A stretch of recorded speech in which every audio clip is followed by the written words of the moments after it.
mañana con 29 minutos. ¿Quién vive en Nicaragua? Gente que no vende patria. Bienvenidos y bienvenidas a Sin Fronteras de hoy, lunes 28 de agosto de 2023. Con Gerson Ordóñez y Carlos Hurtado, cuando son las 6 de la mañana con 31 minutos. Sin Fronteras, la revista con William Griggs Vivado. En la primerísima 91.7 y 105.3 FM.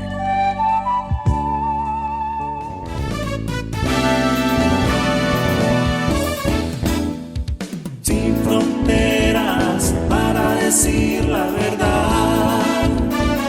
Sin fronteras, trabajar, avanzar, combatir, vencer. Sin fronteras.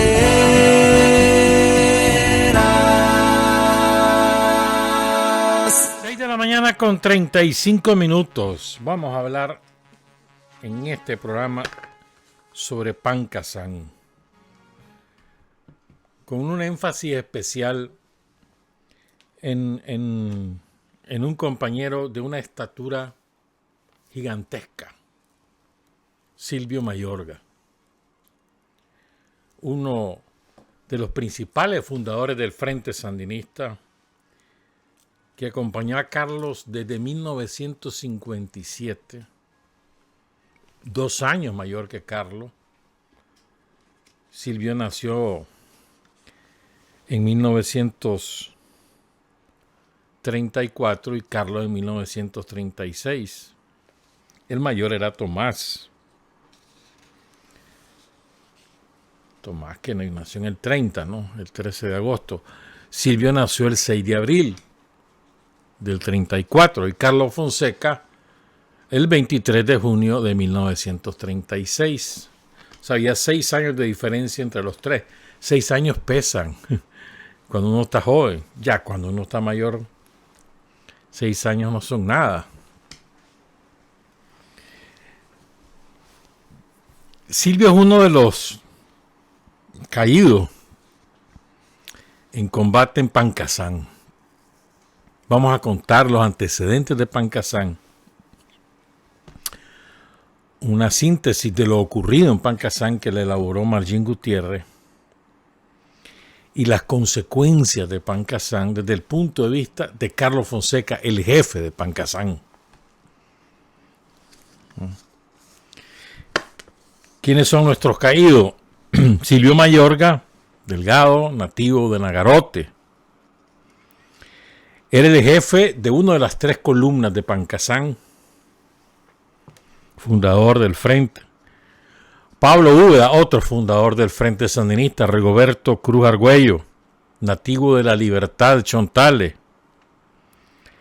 Francisco El Chelito Moreno, que fue capturado vivo y asesinado, torturado, despellejado por la Guardia Somocista,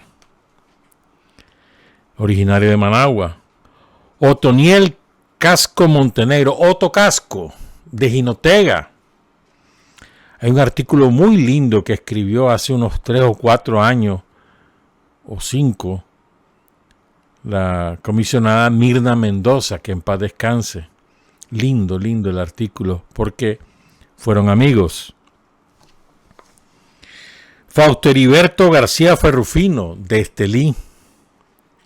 Carlos El Tiche Reina. Ernesto Fernández, de Masaya. Oscar Danilo Rosales Argüello, de León. Carlos Tinoco, de Corinto. Nicolás Sánchez, el Tigre del Cerro Colorado. Los campesinos Fermín Díaz, Felipe Gaitán y Óscar Armando Flores. Carlos Fonseca dice en una entrevista que le dio a un periodista uruguayo en el 70, Martínez Bermejo, creo, González Bermejo, los apellidos del periodista, él afirma ahí que tras los combates, los campesinos Fermín Díaz y sus hijos Felipe Gaitán, que ya mencionamos estos dos nombres, el agricultor Óscar Hernández Flores y muchos más, dice Carlos Fonseca, fueron despellejados vivos por la Guardia Nacional. Quiero agradecer a la página de Facebook Cañón Digital, no sé, creo que es de Matagalpa, pero no estoy seguro. No sé quiénes son los compañeros que la realizan, pero se fueron a Pancasán ayer, hicieron una foto muy bonita de los militantes campesinos de las montañas de Pancasán que recuerdan lo ocurrido. Y también nos entrevistaron. El fotógrafo Jorge Duarte tomó estas fotografías que le vamos a ir presentando a lo largo del programa de los militantes campesinos de Pancasán. ¿Qué significa Pancasán? Recordemos esto. Pancasán es una palabra sumo, mayagna, y significa monte del Danto o monte de Dantos, porque Panca significa Danto y Asang significa monte. Panca Asang en lengua mayagna. Pancasán ya está castellanizado.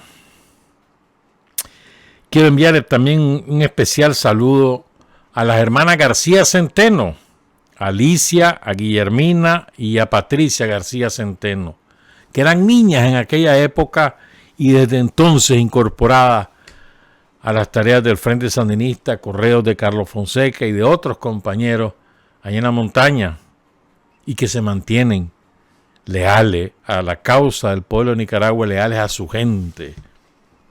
Especial saludos a Guillermina, ánimos. Vamos a ver cómo ayudamos para resolver las cosas. Ánimo, Guillermina. Es muy importante para poder superar cualquier tipo de circunstancia, sobre todo en la salud. Saludos pues a Alicia, a Guillermina y a Patricia García Centeno. Entonces vamos a presentar estas tres entrevistas que hicieron los compañeros de Cañón Digital, una página de Facebook que creo que es de Matagalpa. Es un video que ellos hicieron como de 10 minutos y son tres entrevistas. Vamos a empezar con Leopoldo Ochoa Pérez. Leopoldo debe tener unos 70 y algo, porque él dice que tenía 14, 15 años cuando la guerrilla de Pancasán, eso hace ya 56 años, más o menos. Y él revela, desde su punto de vista, quien denuncia los movimientos guerrilleros en Pancasán es una mujer llamada Pancha Zamora, dice Leopoldo Ochoa Pérez. Pero además, los tres hablan, es muy bonito lo que dicen. Los tres hablan de Carlos Fonseca. Los tres hablan de cómo Carlos Fonseca y los guerrilleros le enseñaron a leer y escribir. O sea, les quedó marcado en su conciencia y en su vida, primero, la manera de ser de Carlos, y segundo, que aprendieron a leer y escribir con los guerrilleros. Es muy lindo. Empezamos pues con estas entrevistas de Cañón Digital con el compañero Leopoldo Ochoa Pérez. Leopoldo Ochoa Pérez. Vivo aquí en Pancasán, nací y criado aquí en Pancasán. Y nosotros éramos estivas, que si mirábamos algo, como en ese tiempo los empleados por donde quiera, eran que mirando una cosa, ya le avisaban al juez de Mesta. En ese tiempo el juez de Mesta aquí vivía cerca. Y yo estaba joven en ese tiempo. ¿Cuántos años tenía usted? Como 30 años, y como 30 años la parte menos. Y esa piedra, esa casa de piedra, ahí está como el primer día, ahí está. Y abajo, cuando ya hay mucho tiempo, hicimos un cuadro allí para entrenamiento, ya para que el diario ya los dieron, que cómo se iba a entrenar la gente para tiempo de alguna guerrilla, pues que los iban a atacar. Y ese era el pensamiento, pues. cuando de allí llegó este compañero Silvio Mayor, que ese ya se puso a darle clase a los muchachos allí, los hermanos míos, cuñados, unas hermanas, toditos aprendieron a leer allí. La clase era solo en el monte, pues, no era en casa, a la orilla de unas quebradas allí, para que nadie se diera cuenta de lo que estábamos haciendo allí, pues, porque eso era prohibido, y para que la gente se diera cuenta, pues, que nosotros estábamos cuidando a esa gente. Y nosotros nos preocupábamos, como yo hacía huertones en ese tiempo, capeaba hasta 9 manzanas de maíz. Habían eloteras en ese tiempo que les llevábamos guirilas, que tamales, que cuajadas a los compañeros que estaban ahí. Comida pues les sobraba bien vigilado. Yo me subí arriba de unos palos allí a ver que así largo, donde era un aula, si no mirábamos gente armada, pues no. Si la guardia llegó a donde nosotros ya al mucho tiempo, que ya por una mujer que los denunció. Esa mujer fue la que se hizo toda la cantidad ahí. Ya, Pancha Zamora se llamaba. Y esa mujer fue la que los denunció y entonces ya la guardia ya a los pocos tiempos ya vino. Ella puso la queja del juez de Mesta, que nosotros llegaban gente ahí desconocida, porque en ese tiempo no había carretera. En ese tiempo solo eran aulas, caminos, picadas. Para llegar donde nosotros los reuníamos, de gateada en un cerro arriba, eran unos montañones, era tremendo, que eso era, y nadie sabía leer, ¿quién? Si hiciera, todo era prohibido. Ahora es pura vida, dijo él, tranquilo. Ay, sí, que tranquilo, como Camilo, como es el dicho, mire que era lo que los decía Carlos Fonseca, que si la ganábamos, esto iba a ser todo, iba a haber carretera, iba a haber centros de salud, iba a haber, ¿qué no iba a haber? Y mire, se está viendo, pues que ahora hay carretera por todas partes. Si es que ahora hay buenas carreteras, antes no habían carreteras, nada, eran caminitos los que había, picadas. ¿Cuándo iba a haber una carretera aquí en estas montañas?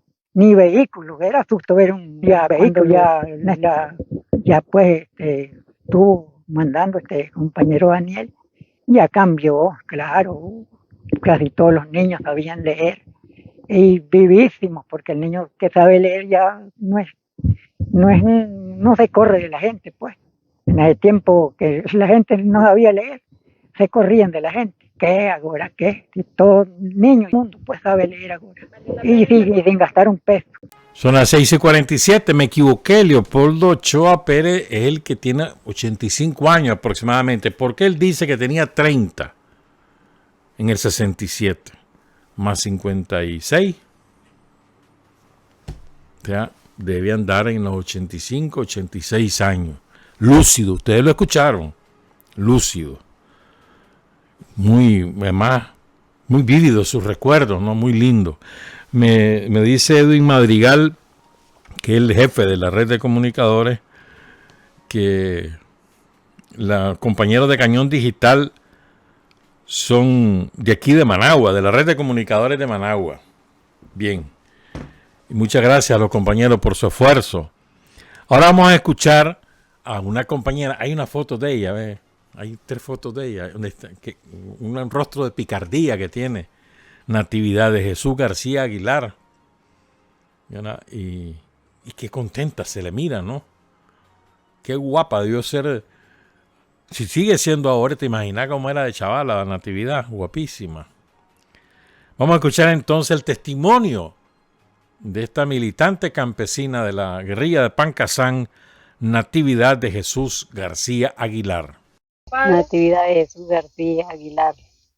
Tiempo que yo estuve en esa ayuda de Inao Carlos, yo me lleno de emoción o de tristeza, no sé qué será lo que me agarra, porque el hermano Carlos era un hombre tan entregucido con nosotros, y yo lo cuidé a él en el tiempo que él estuvo dando clases, porque un mes era el uno, el otro mes era el otro, es porque don Silvio era mi suegra que lo cuidaba, y la otra, el don Carlos era yo, que llegaba a estar a servir en las mañanas, en las meras tardecitas de ahí se desaparecía, porque no podía estar mucho.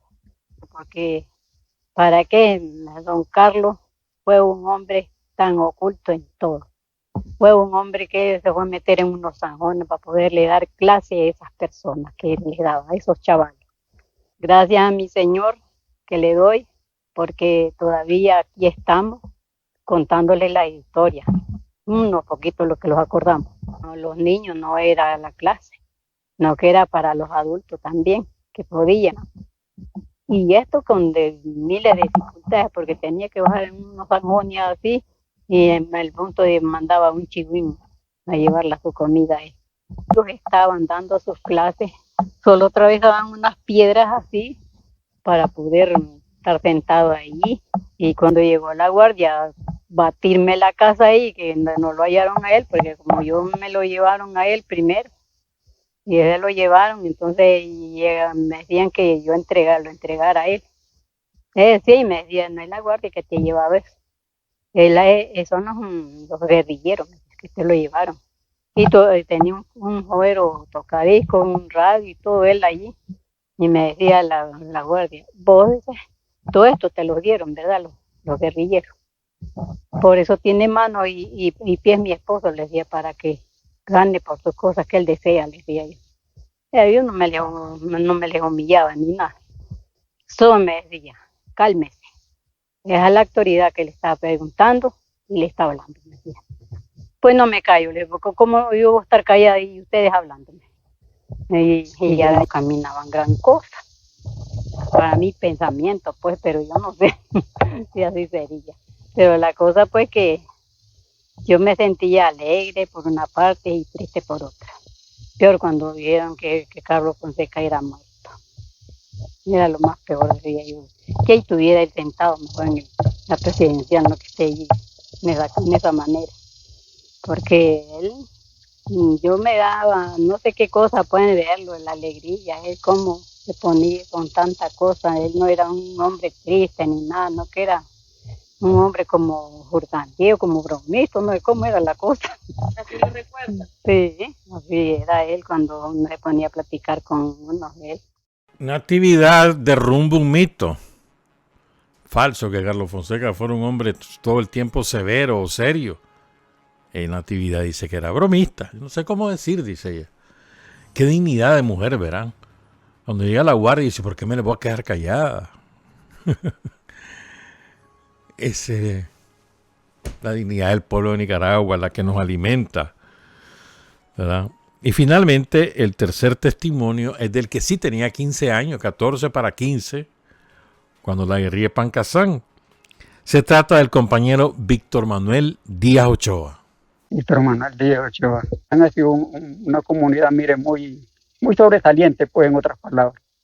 Estrategia para el campesino, porque en realidad, mire, de allí se comenzó, pues, la lucha más superior. A pesar, mire, de la demanda, de la denuncia, de las calumnias. Pero mire, la gente todavía no tuvo miedo. Siempre siguió luchando. Conocí más fue a Carlos, a Oscar Danilo, a Pablo Óveda, y la compañera Gladys Valle, que fueron las que estuvieron a esta zona, clandestino. Pero Carlos, pues, cuando él llegaba a la casa, tuvo mucho tiempo allí, como 2 meses en la casa. Entonces perfectamente lo conocía. El acercamiento con el comandante Carlos, mire, fue muy maravillosa para mí, pues, y no solo para mí, sino que para la mayoría, pues, de chavalos aquí, porque él fue el que impulsó, pues, aquí que la campesino, el chaval, pues, que aprendieran a leer. El comandante Carlos fue muy amable conmigo. A muestras, me daba las primeras letras, pues, gracias a mi Dios por eso, medio aprendí yo a conocer las letras. Pero a los otros compañeros, chavalos que éramos nosotros, esos sí, pues estuvieron en una escuela que la hacían clandestina a la hora de la tarde, porque era prohibido, pues, en esos tiempos. Ahí no podían ver a una escuela, a un chavalo que estuviera estudiando o con lapicero, porque me acuerdo que el día un tocarlo mandaba a hacer unas pizarrones de estucos de tabla, unos tucos de carbón para escribir, porque en esos tiempos no se conocían, pues tiza no se conocía nada. y lograron aprender mucho. Pues definitivamente usted sabe que las luchas habían de diferentes maneras. Pues. Por ejemplo, mire, yo me encargaba en el principio andarles dando informaciones a ellos, usándoles la comida, pues. En otras palabras, hacer algunos viajes, pero eso era un viaje clandestino, pues, que ellos se hacían a las horas de la noche. A pesar que yo no tenía una ayuda suficiente, pues yo apenas iba sobre los 15 años, pues. Estaba en los 14 años, iba para los 15 años. Yo me siento, mire, feliz en que tal vez ya nosotros pues no logramos esos derechos, pero sí los derechos, mire, que hoy están habiendo para la juventud, para los niños, no solamente para los niños, sino que para la población, carreteras, los centros de salud, en fin, pues todo lo que se está mirando. Pues. Para mí, pues ha sido un gran logro. Gracias a mi Dios, pues yo me siento tranquilo pues con los derechos pues, que se están mirando hoy en día. Ese era el compañero Víctor Manuel Díaz Ochoa. Está escribiendo aquí, ¿qué se me hizo? Según Camilo Calero, ¿dónde estás trabajando, Camilo? En el 13, no sé. En el 13 que trabaja, ¿no? Dice Camilo que Natividad dice que en Pancasán empezó la merienda escolar. Vea qué bonito esto. Porque Carlos Fonseca, el Chele Moreno y el doctor Oscar Danilo Rosales le dieron confite. Entonces, y por eso, por los confites, es que ella fue al día siguiente a las clases. Interesante, ¿verdad?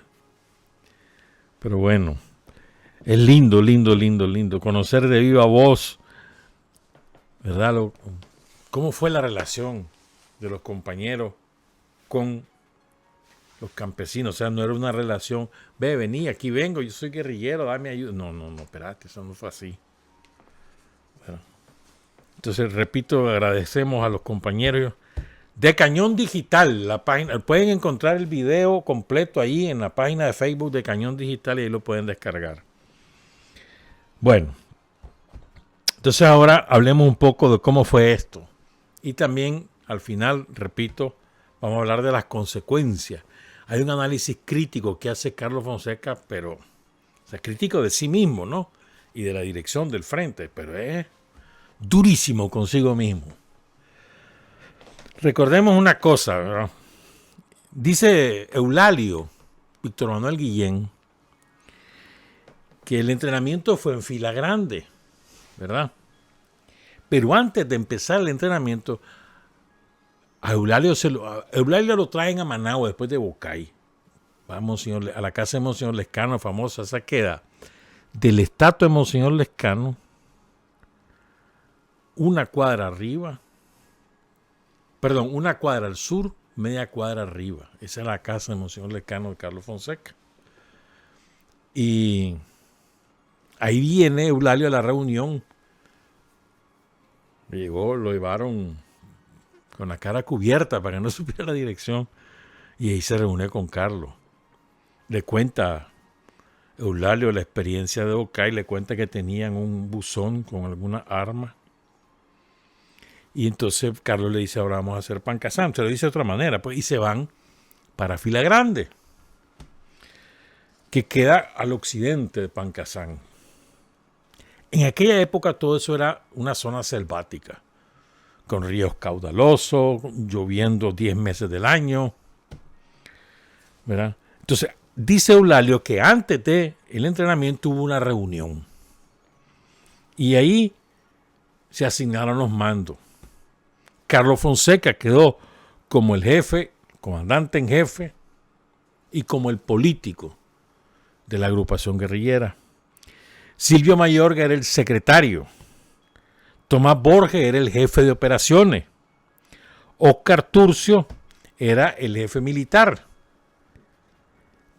Después leí también que Pablo Úbeda lo encargan del abastecimiento y a Carlos Reina de la inteligencia. ¿Verdad?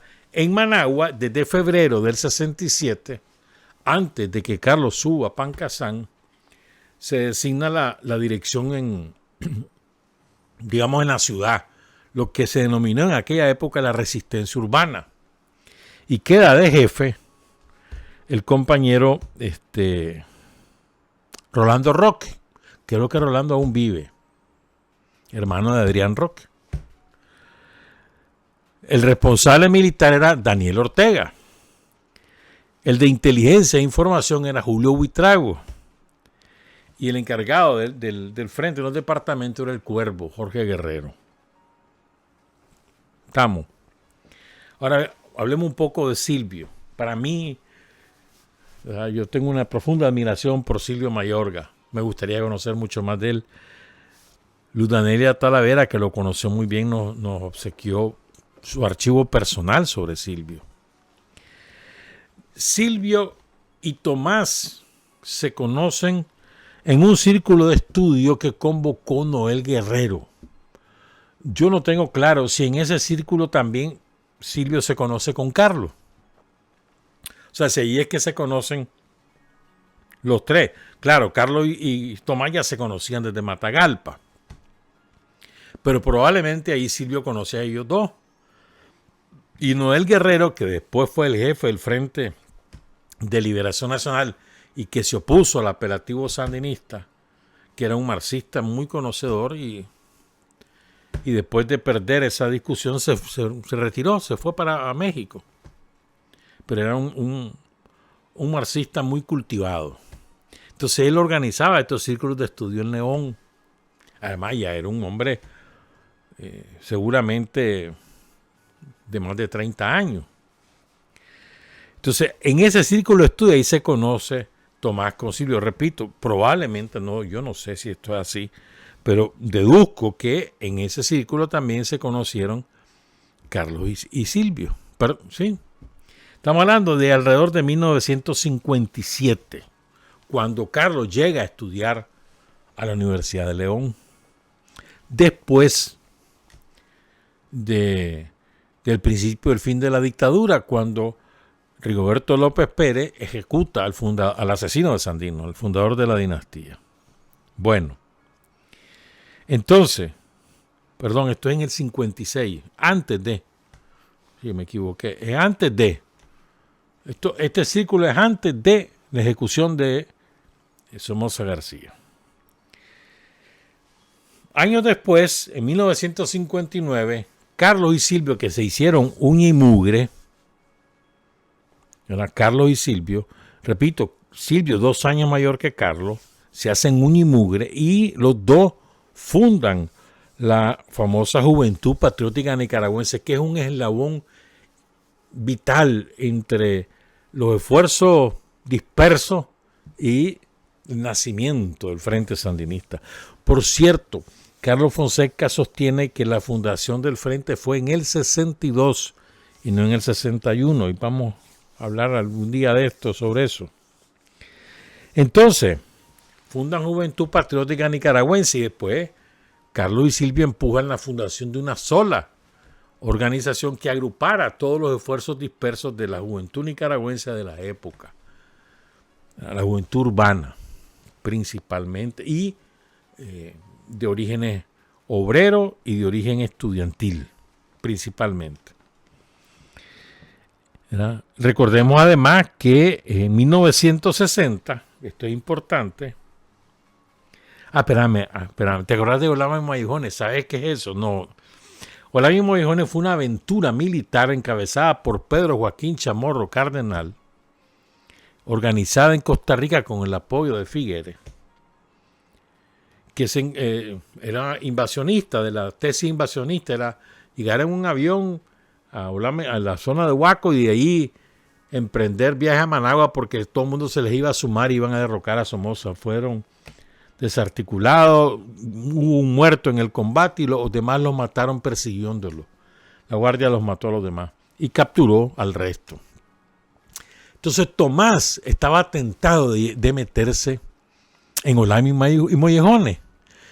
Silvio había salido para Costa Rica junto con Tomás, con una represión, después que Tomás sale de la cárcel. Tomás tuvo 2 años preso después del 56, se fue para Costa Rica y allá se encuentra Silvio, que había salido producto de la represión desatada por los hermanos Somoza.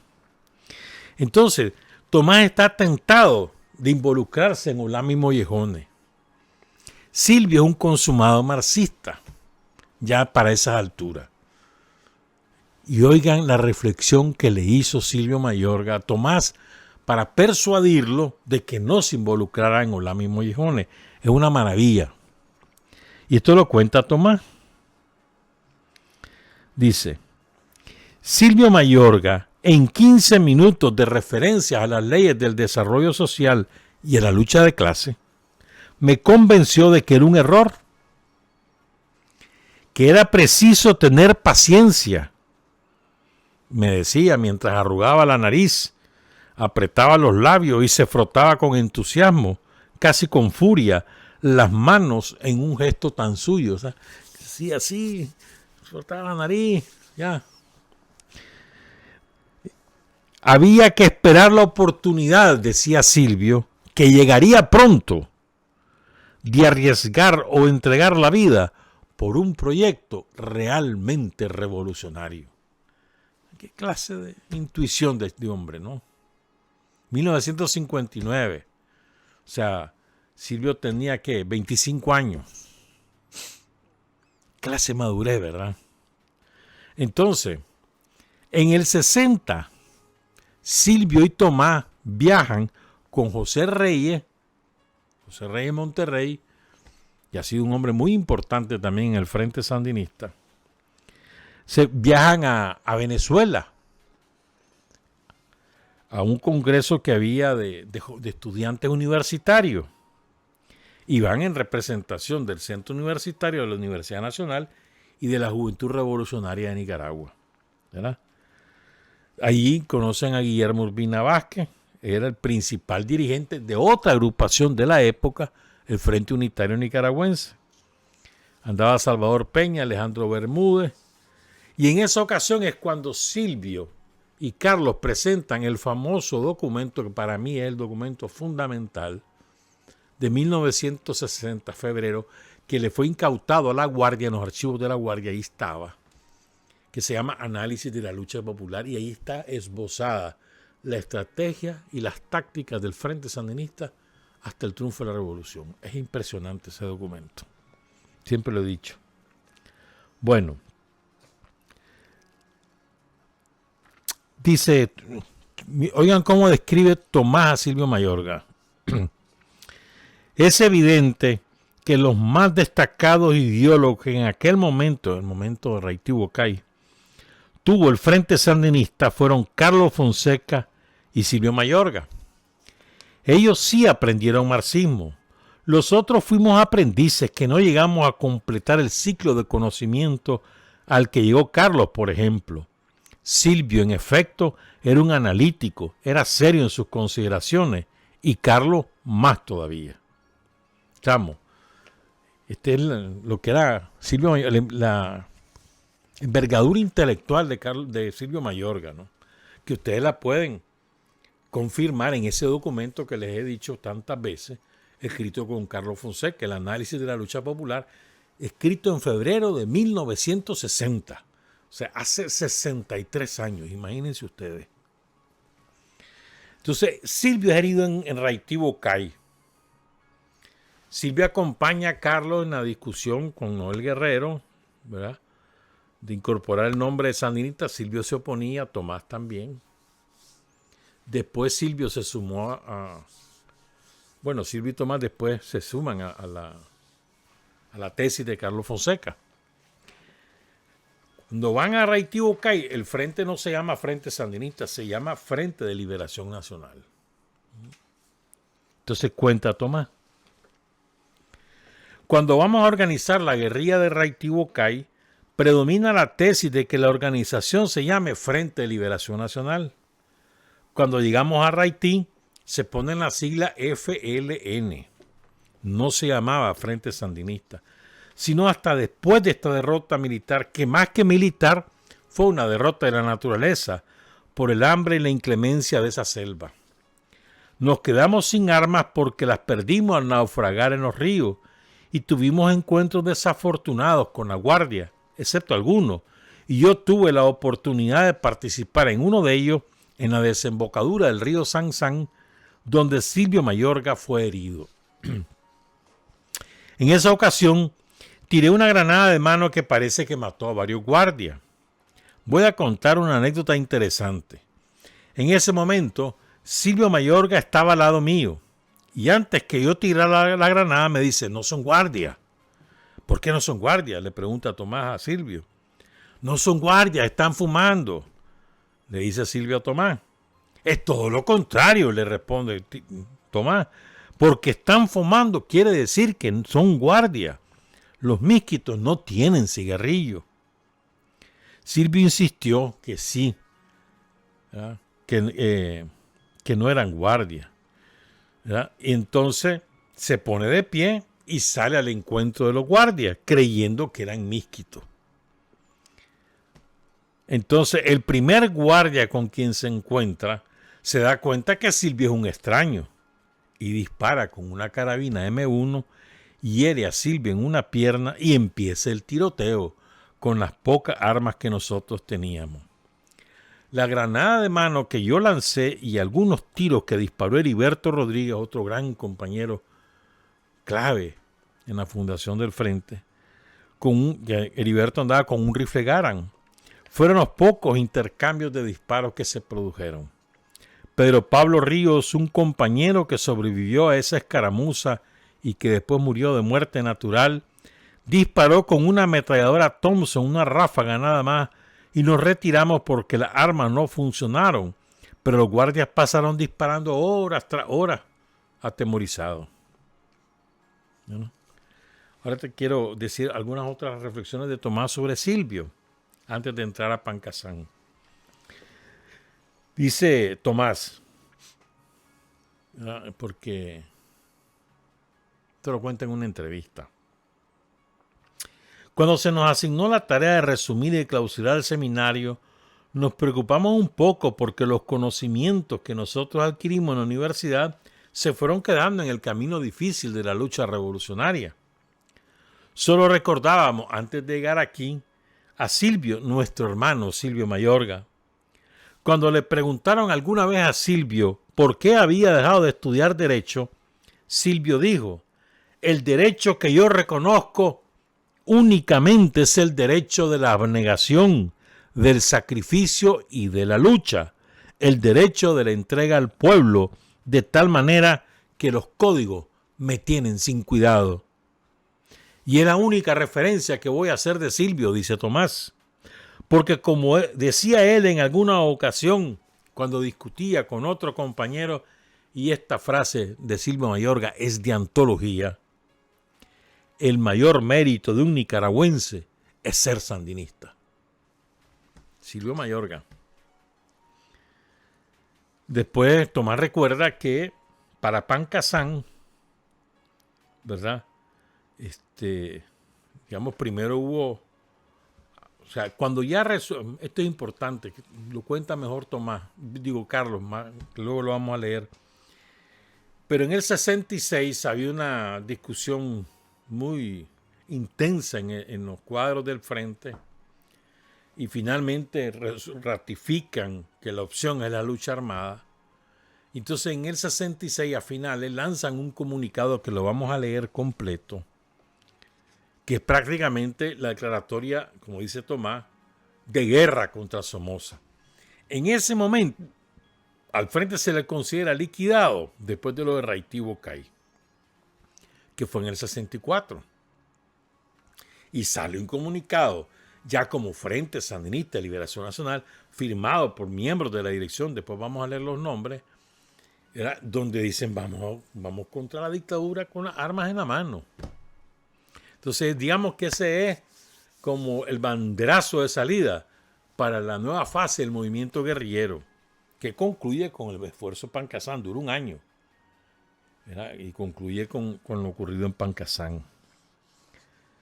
¿No? Entonces, vamos a hacer la pausa y cuando regresemos vamos a hablar del comunicado y del relato de lo que pasó en Pancasán. Hay hombres que luchan un día y son buenos. Hay hombres que luchan un año y son mejores. Pero hay hombres que luchan toda la vida. Esos son los imprescindibles. Son las 7 de la mañana con 19 minutos. Entonces, fíjense, está la discusión, que otro día vamos a hablar más de eso. La discusión intensa. ¿Por qué? A ver, se lo resumo. Muere Luis Somoza, ¿verdad? Entonces vienen las elecciones. La farsa electoral que armaba Somoza. En aquella época estaba la moda Kennedy. ¿Qué es la moda Kennedy? Estados Unidos, después de la Revolución Cubana, hace un recambio gatopardista de su política en América Latina, es decir, cambiar todo para que no cambie nada, o sea, aparentar que va a cambiar, pero no cambia. Entonces empiezan recambios en algunos lugares de hacer elecciones, la Alianza para el Progreso, lanzan un plan fastuoso de que iban a invertir no sé cuántos reales en educación, en salud, en puentes, en carretera. Nada de eso fue cierto. Pero bueno, la propaganda de la época, la publicidad de Estados Unidos de la época era intensa y la gente se creyó ese cuento. En Nicaragua fuerzan a Somoza a buscar un celofán de democracia para encubrir sus horrores. El atocinio, la expoliación de los recursos naturales, la miseria en la que estaba el pueblo nicaragüense. Entonces el celofán eran las elecciones. Entonces Somoza se busca a alguien a quien le sea leal para ponerlo de presidente. Y eso adormece los ímpetus revolucionarios en la sociedad nicaragüense, incluyendo de algunas agrupaciones que se proclamaban revolucionarias. Eso lo cuenta Carlos muy bien en la hora cero. Entonces, lanzan a René Schick, el doctor René Schick, que tenía fama de buena persona, que además una vez que lo eligen de presidente, él muere en el ejercicio de la presidencia, que si mal no recuerdo en el propio 66. Entonces, él estaba en la presidencia y se ponía, eso lo contaban los diarios de la época, ¿no? Se ponía en la escalinata de la presidencia, que llegara la gente y le daba un peso a todo el que llegaba. Un Córdoba de la época era un montón de plata, hermano. Para el día, con un peso comía en un día toda la gente, sí, toda la familia, sí, hombre. ¿Ah? Un peso, a veces 5 pesos. Lo más que daba eran 10 pesos. Pero además era médico, entonces tenía fama de buen doctor. Y se murió en el ejercicio del cargo. Creo que en el 64, creo que fue que muere. No me acuerdo bien, no importa eso tanto. Entonces está la discusión de que ya no hace falta la lucha armada, que vamos por las elecciones. Venían las elecciones del 67, ya con Schick muerto. Estaba Lorenzo Guerrero de presidente, ¿no? Después de la muerte de Schick. Entonces, Carlos Fonseca y la dirección del Frente discuten este tema y llegan a un consenso. Y sacan este comunicado que les voy a leer, que es muy importante para ubicarlo, para que ubiquemos qué significa Pancasán, por qué es tan importante Pancasán, ¿no? Y además recuerden, en el 64 había sido lo de Raití-Bocay, que aniquilan prácticamente a la fuerza guerrillera y caen varios fundadores, entre otros Jorge Navarro, entre muchos otros, ¿no? Entonces el comunicado lo titulan Sandino sí, Somoza no. Revolución sí, farsa electoral no. Se estaba constituyendo en la época la primera unión, no, la segunda, creo que Unión Nacional Opositora. Creo que la primera fue para el 61, si mal no recuerdo. Y la tercera es la de la Violeta Chamorro. El comunicado está firmado por Carlos Fonseca, por Silvio Mayorga, por Rigoberto Cruz, Pablo Úbeda, por Óscar Turcio, el Ronco, y por Conchita Alday, Doris Tijerino. Esa era la dirección nacional de la época. Y está firmado el 25 de noviembre de 1966. Ya ha caído Casimiro Sotelo, junto con otros compañeros, en Monseñor Lescano. Casimiro, que había sido el principal dirigente estudiantil de la UCA y había sido expulsado por la rectoría de la UCA por sus posiciones antisomocistas, a solicitud de la dictadura. Le pidieron eso al rector de la época, que era León Palé, y lo expulsan a Casimiro Sotelo y a otros estudiantes. Estamos claros, ese es el contexto. Entonces viene este comunicado. Bueno, una parte de la dirección del Partido Socialista se había estado reuniendo con la dirección del Frente, ¿verdad? Y deciden no apostar por la lucha armada, sino por las elecciones. Incluso algunos decían que había que ir a votar en las elecciones por la coalición opositora. El candidato iba a ser Fernando Agüero Rocha, caudillo del Partido Conservador, que ya había sido candidato en las elecciones anteriores. ¿Estamos claros? Entonces, el comunicado, repito, se llama Sandino sí, Somoza no, revolución sí, farsa electoral no, sinceridad y vergüenza. Hermanos nicaragüenses, el pueblo nicaragüense está siendo víctima de la maniobra de una farsa electoral que se propone imponer en la presidencia del país a Anastasio Somoza Debayle. Se pretende prolongar por más tiempo todavía el largo régimen de miseria y dolor que ha padecido nuestro pueblo. Se pretende uncir por más tiempo a nuestra patria al yugo del dólar. O sea, ahí está, digamos, en una frase, el carácter antiimperialista del Frente, que es más allá de la intervención armada, el yugo del dólar. Ante la pérfida estocada que se perpetra contra el angustiado pueblo de Nicaragua, el FSLN, al mismo tiempo que analiza la situación nacional que sufrimos, eleva su voz para reafirmar el juramento de patria libre o morir. Somos un movimiento cuya inquebrantable decisión de defender la justicia tiene como testigo infalible la sangre de nuestros camaradas caídos en las montañas de los ríos al norte del país. A la vez que hay sinceridad en el juramento que reafirmamos en estos momentos, patria libre o morir, hay también cierta vergüenza en nuestra voz. Es que a juicio de nosotros, los momentos actuales con el pueblo martirizado y asediado son apropiados no para bondadosas promesas, sino para valerosas acciones. Es mucho el lodo que inunda la moral en nuestro país, y nosotros, que hemos aspirado a ser generosos, al no lograr todavía reanudar la acción libertaria, pareciera que ese lodo nos ha salpicado. ¿Ya? Autocrítico, ¿no? Quizás sea así. Pero en las filas del Frente Sandinista milita una juventud que sabrá sacudirse la gota del lodo para empuñar el arma patriótica y popular. Veamos someramente lo que está sucediendo en Nicaragua, dice el comunicado. Convirtieron a Unión Opositora en estratagema. En su crecimiento, la rebelión contra el régimen somocista se ha encontrado con tremendos obstáculos provocados dentro de las mismas fuerzas de oposición. Cargan con esta grave culpa los grupos dirigentes de las entidades Partido Conservador de Nicaragua, Partido Social Cristiano Nicaragüense y Partido Liberal Independiente.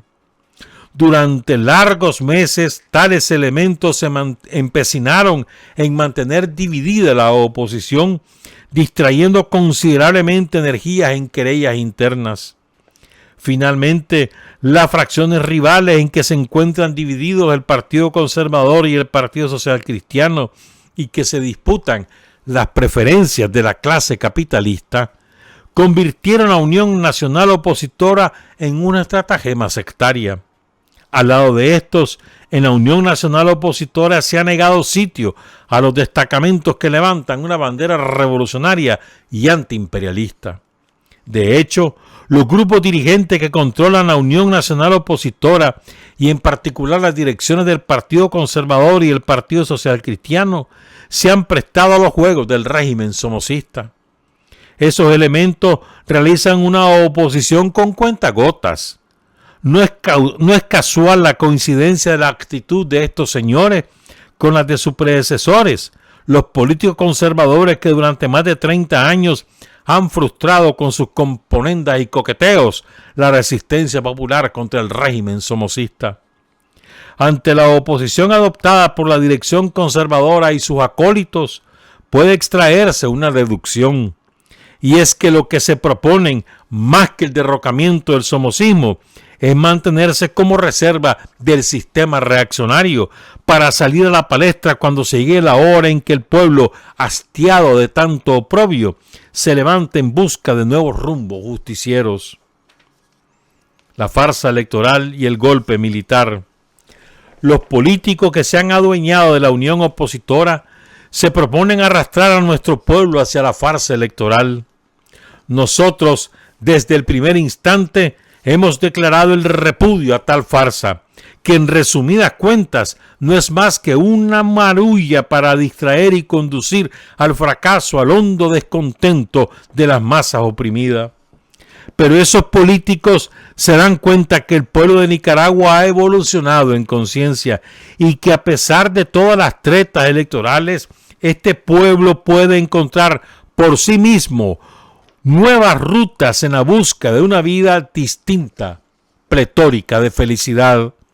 Es debido a esta circunstancia que al tiempo que hablan de elecciones, tales políticos alientan la verificación de un golpe militar contra la camarilla somocista. Dicho golpe no puede confundirse con la violencia popular, que ha de enfrentarse a la antipopular violencia somocista.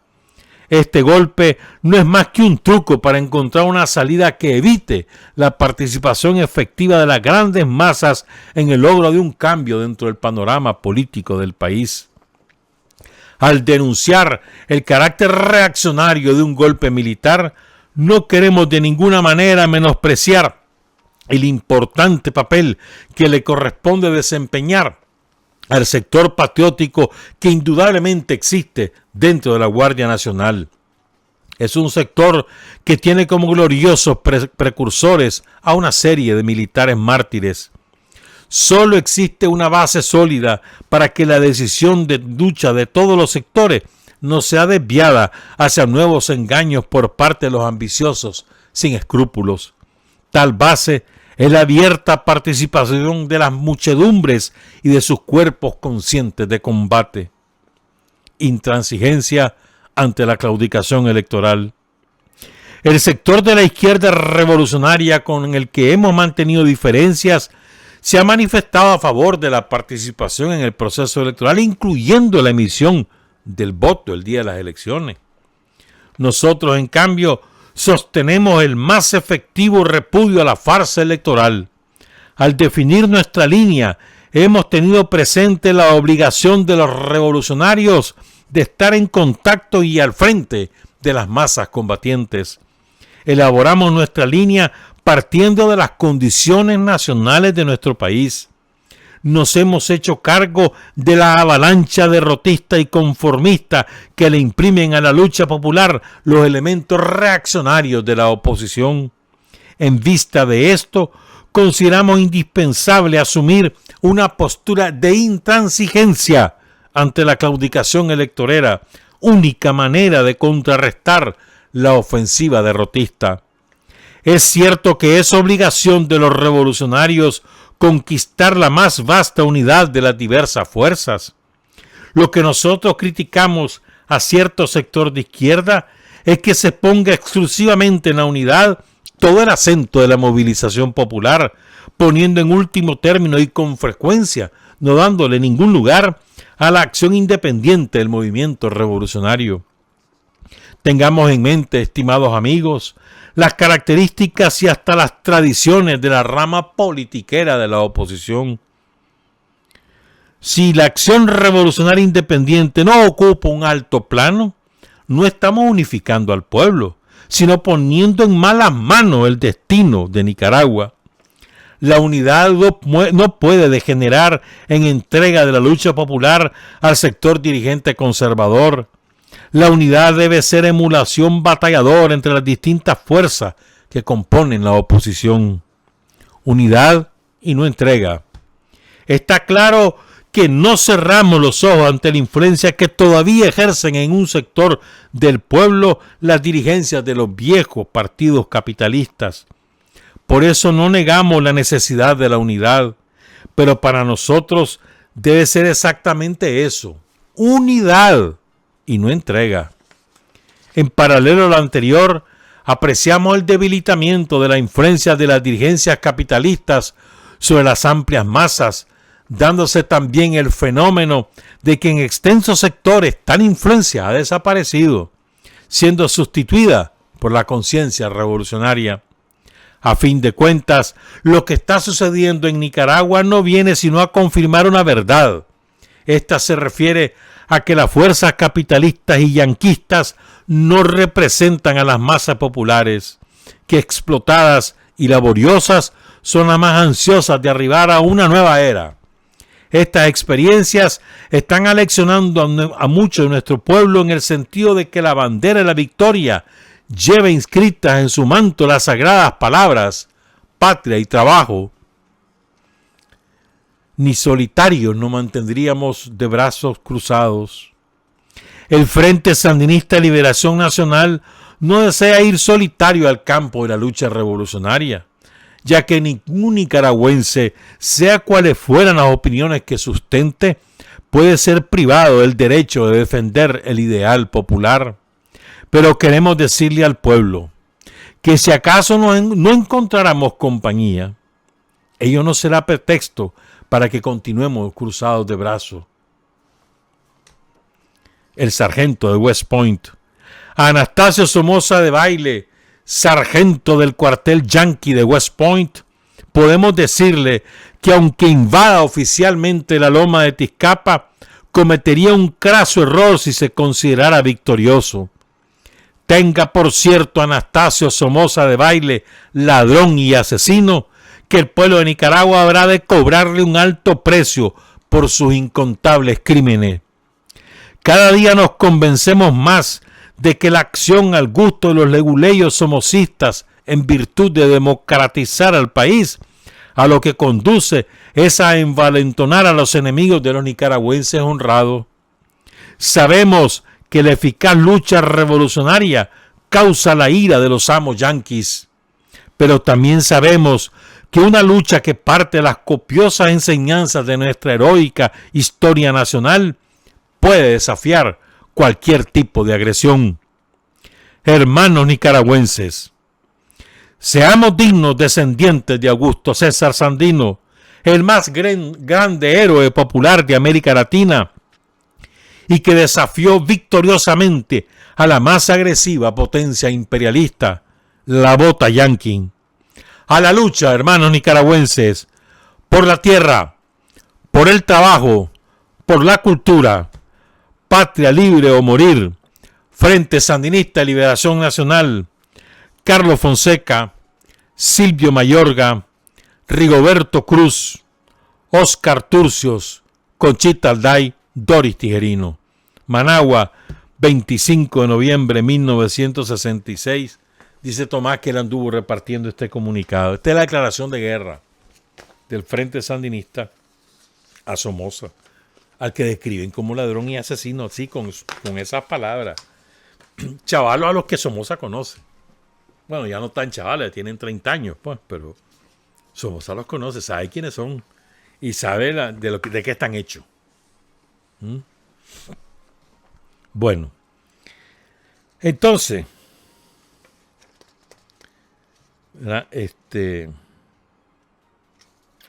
contemos qué fue lo que pasó.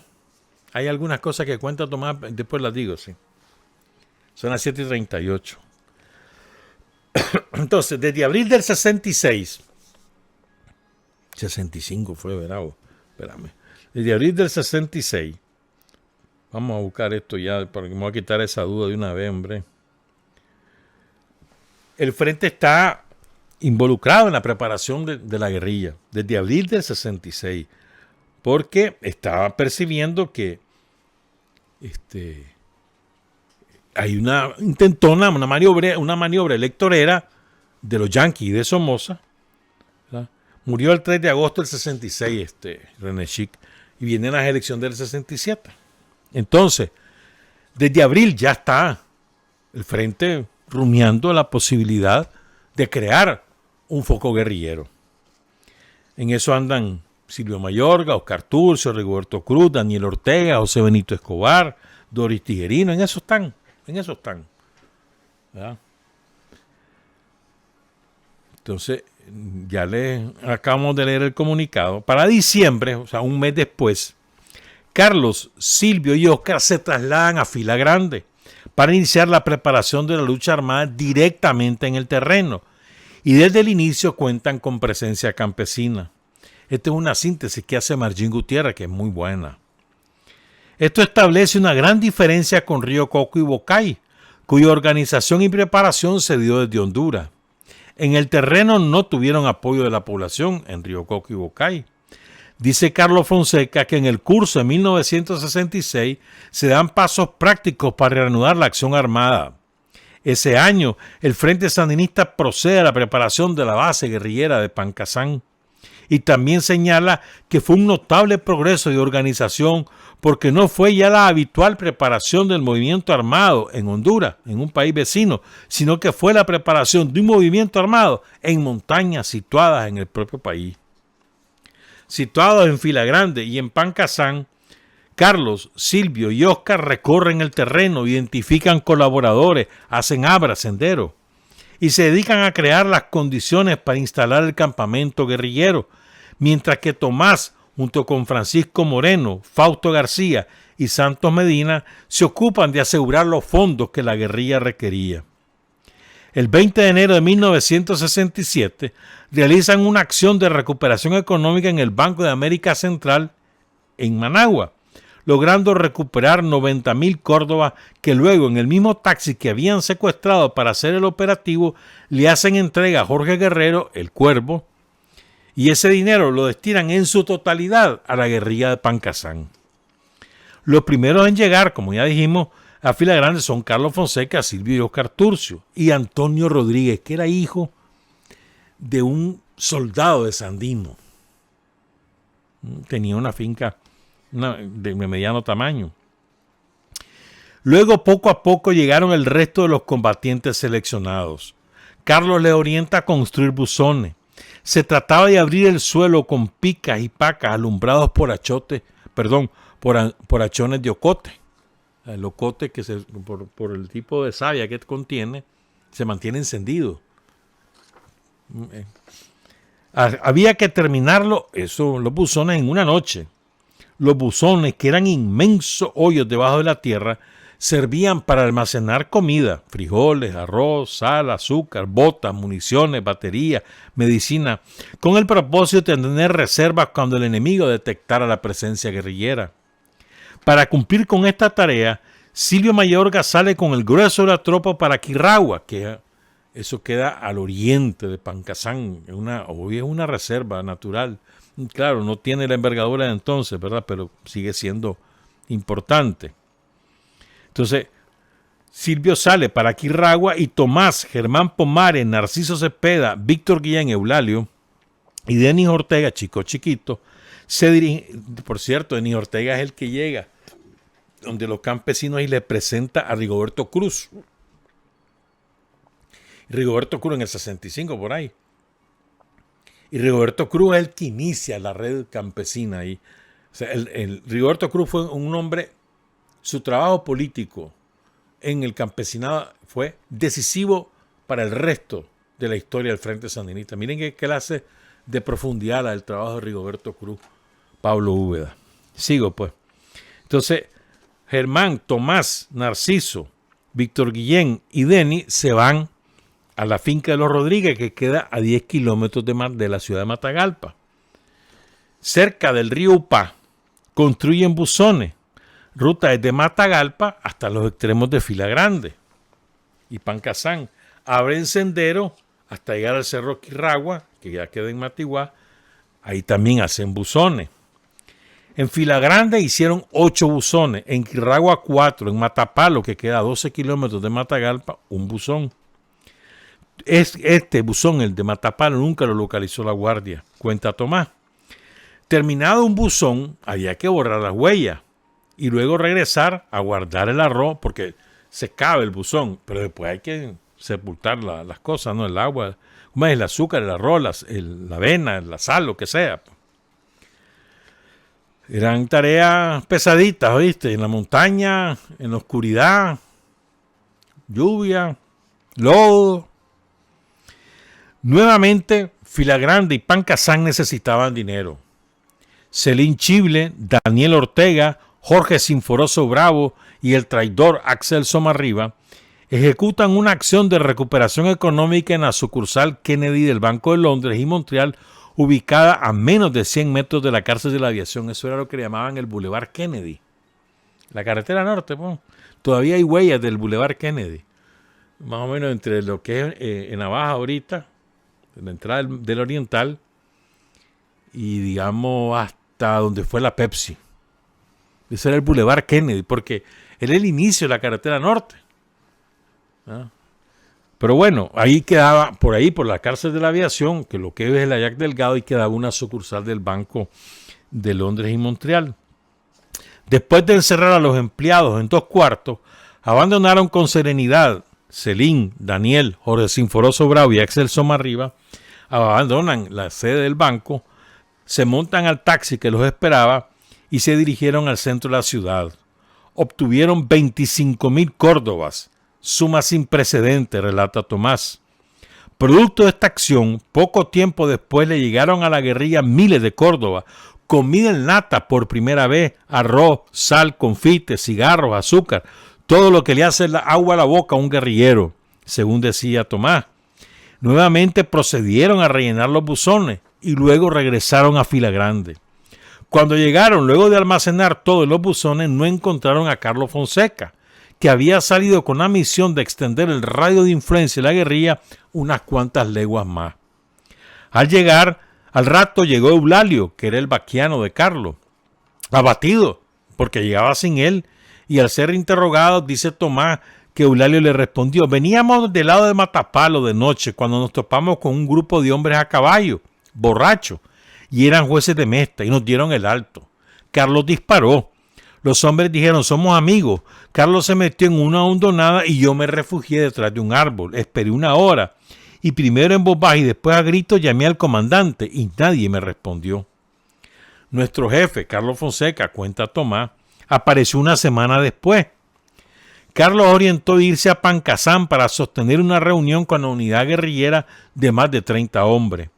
Ahí les informó que parecía que la guardia estaba rastreando la zona. Todos los campesinos que hasta ese momento estaban integrados en la guerrilla, salvo Eulalio y Nicolás Sánchez, el tigre del Cerro Colorado, pidieron la baja. Solo 2 campesinos se quedaron. El frente les dijo que no habría represalia.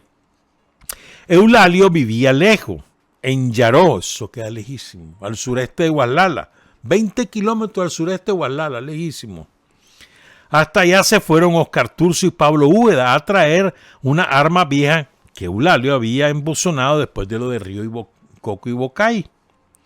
Eran varios fusiles 22, 2 escopetas 30-30, 2 Garand, 4 revólveres, una carabina M1 y el famoso rifle Matadantos. Dice el comandante Borges que cuando Eulalio ve las armas, decepcionado, dijo que él creía que eran muchos y no semejante poquedad.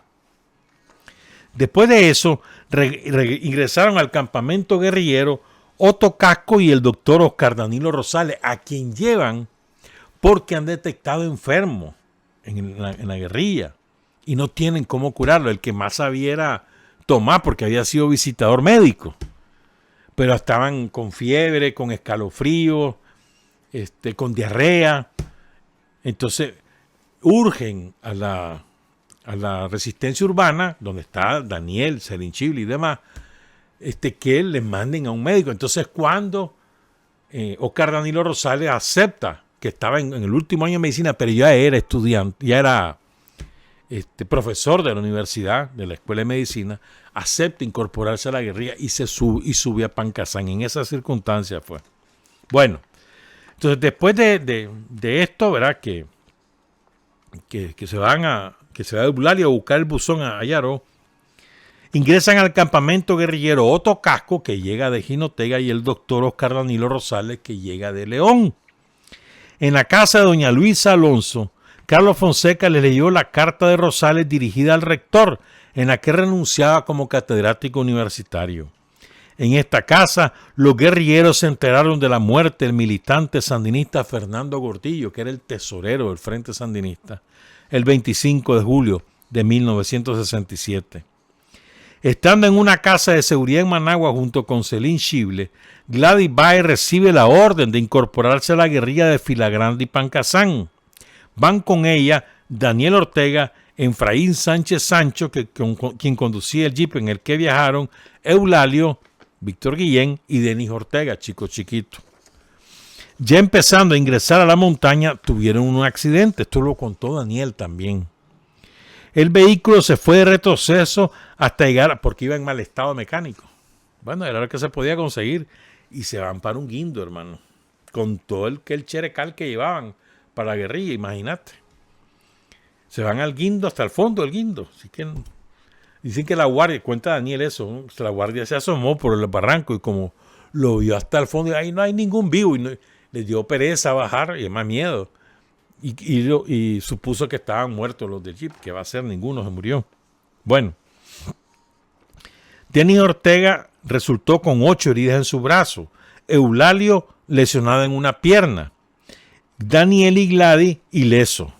A esa hora se pusieron a sacar las mochilas, los alimentos y los fusiles, y Daniel ordenó dejar, que iba al frente de la misión, Daniel ordena dejar el jeep en el fondo del precipicio y llevarse las cosas. Esa noche Ángel Martínez les da refugio y los heridos son curados, pero Denis Ortega se estaba desangrando, por lo que Daniel y Efraín Sánchez deben regresarse a buscar cómo curarlo. Daniel lo que quería estar en Pancasán, él lo ha dicho, ¿no? Pero tiene que regresar porque tienen herido a Denis Ortega, pues, y grave. Víctor Guillén se logra recuperar y junto con Gladys Baez y Ángel Martínez suben al campamento. Gladys se había escondido en la panza toda la documentación que llevaba. Porque iban todos los documentos, entonces ella se esconde en el vientre toda esa documentación después del accidente. Entonces ella parecía que andaba embarazada, pero no, lo que andaba era embarazada pero de documento. Por cierto, le hicieron un homenaje muy bonito en Matagalpa el sábado pasado a Gladys Baez, la declararon hija directa. Bueno, entonces, parecía que estaba embarazada, lo que le resultó un disfraz perfecto cuando en el camino se encontraron en sentido contrario con 5 guardias a caballo que traían a un grupo de 6 campesinos amarrados entre sí. Estos campesinos se conocían con Eulalio y con Ángel, pero guardaron silencio cuando, al ser inquiridos por los guardias, Eulalio dijo que era carpintero que iba a la Washington, una comunidad, a hacer unos trabajos, y que Ángel era su ayudante. Los guardias siguieron su camino con los campesinos amarrados. Mira los campesinos, qué leales, ¿no? No vendieron a Eulalio ni a Ángel. La guerrilla se movía bastante. Cambiaban con frecuencia el sitio donde emplazaban un campamento. Estando instalados cerca de uno de los afluentes del río Upá, en una elevación, Carlos, Silvio y Francisco Moreno empezaron a sentir escalofrío y fuertísimos dolores de cabeza. Tomás, que había sido visitador médico, sospechaba una paratifoidea y le recetó cloranfenicol. Pero de todas maneras mandaron a buscar a Sócrates Flores, que en aquella época era colaborador, venía del Partido Socialista, quien llegó, los curó y además les contó cómo estaba la situación en Nicaragua, especialmente en la UNAM. Un día de tantos detectaron que uno de los campesinos más jóvenes, recién incorporado a la guerrilla, había desaparecido.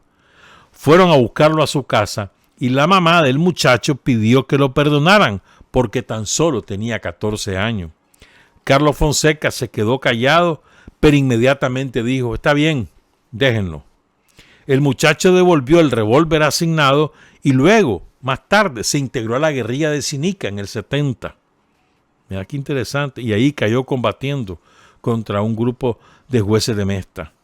La siembra de Carlos y de la guerrilla de San Pacansán estaba fructificando. Germán Pomares y Tomás Borges son enviados por Carlos Fonseca a El Bálsamo, cerca de Cerro Colorado, la misma zona. Esto quedaba muy lejos de Filagrande UCI, hombre. Y ahí está al norte todavía de Pancasán eso. Estando en Cerro Colorado, los campesinos los llevaron a una gran cueva que los protegía de la lluvia, pero que según Germán Pomares era una trampa mortal. Ahí se estableció una escuela de entrenamiento en la que había hombres y mujeres para un total de 14. Se les enseñó cómo hacer emboscadas de hostigamiento y de contención, la táctica para aniquilar pequeñas y grandes unidades, la estructura militar del enemigo, montaje y desmontaje de un fusil Garand, de la subametralladora M3, de la carabina M1 y de la M2, de la pistola 45, de la pistola Browning.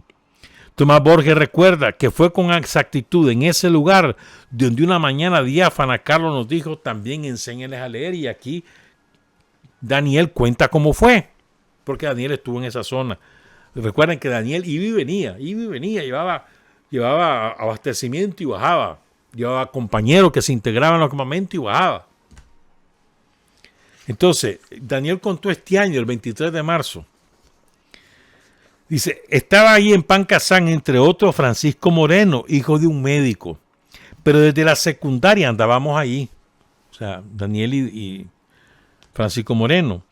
Y Francisco se incorporó a la guerrilla de Pancasán. Le decíamos el Chele Moreno, porque era Chele, totalmente Chele, y el pelo amarillo completamente Chele, de apellido Moreno. Entonces, el Chele Moreno le decíamos a Francisco Moreno. Rigoberto Cruz, un gran comandante originario de mi pueblo, de la Libertad Chontales, estaba también en ese campamento. Edmundo Pérez Flores, otro hermano. Así que todo, ya con bastante fogueo y habiendo sido encarcelado muchas veces, estamos hablando del año 67. Ya había pasado la primera experiencia de reactivo CAI, ya habían caído muchos hermanos, como Jorge Navarro, fundadores del Frente Sandinista de Liberación Nacional. Y estando allá en la montaña e incorporándose campesinos de la zona, los campesinos que llegaban eran campesinos jóvenes, otros un poquito mayores. No sabían leer ni escribir. Entonces se le ocurrió al Chele Moreno, como él había tenido una práctica aquí, porque Daniel y el Chele Moreno, la pandilla de chavalos de Daniel, por donde estaba Celín Chible, Mundo Pérez, iban a alfabetizar aquí en Managua, los barrios marginados, se les decía en aquella época, sobre todo los que estaban a la orilla del lago Solotlán, porque como el lago era la letrina de Managua, ahí iba toda las heces fecales de los que vivían en Managua, iban a parar al lago. Pues eso se cambió hace como 20 años y ya se terminó el proceso. Vas a ver que yo creo que en 1, 2, 3 años eso está totalmente limpio, pero bueno. Entonces, sobre todo ahí andaba Francisco Moreno, Daniel, Celín Chible, Edmundo Pérez, la pandilla, ahí andaban alfabetizando, ¿verdad? Entonces, como ya tenía esa experiencia, el Chele Moreno, entonces a él se le ocurre, agarra un campesino y le dice: vení, ve, vos podés leer. No, le dice el chavalo. ¿Querés aprender a leer y escribir? Le dice el Chele. Sí. Entonces se sentó con él y le empezó a enseñar. Después se pegó otro campesino también a oír, quería aprender. Entonces Carlos, que no se había enterado, pasa por ahí y los ve. Entonces, ¿y ustedes qué están haciendo?, le pregunta a Carlos. Aquí, le dice el Chele, es que no saben leer ni escribir, estamos aquí enseñándole. Entonces ahí fue cuando Carlos dice: enséñenles a leer, sí, enséñenles a leer. Y también enséñenles a leer. Otro que dio clase fue Carlos Reina. Sigo con el relato de Margín. Dio clase en La Chonta, en Castillo Blanco y en El Bálsamo, alfabetizando. Sus alumnos eran varias decenas de todas las edades, la mayoría de la familia Ochoa, colaboradores de la guerrilla que fueron imprescindibles para el FSLN. De ellos, de los Ochoa, dice Tomás, que se ganaron el derecho de pasar íntegros a la historia de la colaboración con el Frente Sandinista de los Ochoa, claro que sí. En el campamento de Sisimique, un lugar que seleccionó Pablo Úbeda, se organizó otra escuela de entrenamiento militar en la que Carlos Fonseca se entrenaba como cualquiera. En ese mismo campamento se planificó el asalto al cuartel de Matiguá, luego de analizar el tiempo para llegar, la distancia, el entrenamiento y el número de guardias enemigos. Por cierto, me olvidé mencionar, Silvio Mayorga recibió entrenamiento militar en el 59 en Cuba. Cabe señalar que durante todas estas marchas, Carlos Fonseca, el máximo jefe guerrillero, cargaba unas enormes mochilas, por la que una vez Eulalio se ofreció a ayudarlo y en otra Óscar Turcio le propuso compartir la carga. Carlos Fonseca se negó rotundamente. Eulalio respondió que si no quería ayuda era porque no pesaba. Entonces Carlos le dice, vení, levantarla. Y la mochila pesaba más de 100 libras. Un quintal a tuto llevaba Carlos Fonseca. La columna guerrillera estaba dispersa cuando la guardia detecta la presencia guerrillera. Silvio Mayorga se había trasladado con un pequeño grupo para almacenar alimentos y ropa. Otros estaban en la finca de la familia Rodríguez, cerca de Matagalpa. A Francisco Moreno, que iba en el grupo de Silvio, se le cayeron algunos tiros que fueron encontrados por unos guardias que ya habían sido alertados por unas cortadoras de café que antes vieron pasar a hombres extraños. Y después les cuento cómo es lo de los tiros. El enemigo entró por Matiguás. Entonces Germán Pomares, Narciso Cepeda, Eulalio, Denis Ortega y Tomás, que estaban en fila grande, se dirigen hacia donde están Carlos, Silvio y Daniel Ortega. Nadie sabía nada de Silvio y de su grupo. Entonces mandan a Eulalio y a Fausto Heriberto García a buscarlos con un mapa y una ruta de regreso. Mientras tanto, Carlos Fonseca ordena a Daniel regresar a Managua con Leopoldo Rivas, que estaba enfermo. Daniel, que a esas alturas ya había ido y venido de Managua a Pancasán más de 4 veces, se resistía a irse porque prefería compartir la suerte de los que se quedaban. Pero finalmente le hizo caso al jefe, a Carlos Fonseca. Nada se sabía de Silvio Mayorga y de su grupo. Carlos decide mandar a Tomás y a Germán Pomares a la finca de los Rodríguez en búsqueda de contacto con el papá de Lolita Montoya de Silva, para que este colaborador del frente los traslade a su hacienda ganadera, El Castillo, cerca del Quirragua, donde estaba la unidad de combate al mando de Silvio. Estando en esa finca, Lidia, hermana de Antonio Rodríguez, llegó con la información captada por un radioaficionado de un combate en la hacienda La Washington. El puesto de mando de la guardia informaba a su jefatura del enfrentamiento en el que habían muerto varios guerrilleros. Silvio Mayorga estaba herido y Otto Casco ileso pero capturado. Esto lo captan por un radioaficionado. ¿Ya? Entonces lo que hace Tomás es mandar un correo a Managua a Manuel Espinosa Enríquez, periodista muy prestigioso, que en esa época tenía uno de los noticieros radiales de mayor audiencia, el Extra. Manuel todavía vive, el dueño de Extra Plus. Entonces Manuel Espinosa Enríquez da la información, informa, está capturado Silvio Mayorga, está herido pero está vivo y fue capturado. Otto Casco vivo pero e ileso. ¿Ya? Pero también ahí están los otros guerrilleros que murieron. Lo dice Manuel, nadie durmió esa noche a la espera de información sobre los compañeros. En la mañana se conoció la información oficial de la guardia, dando por muerto a todos los compañeros.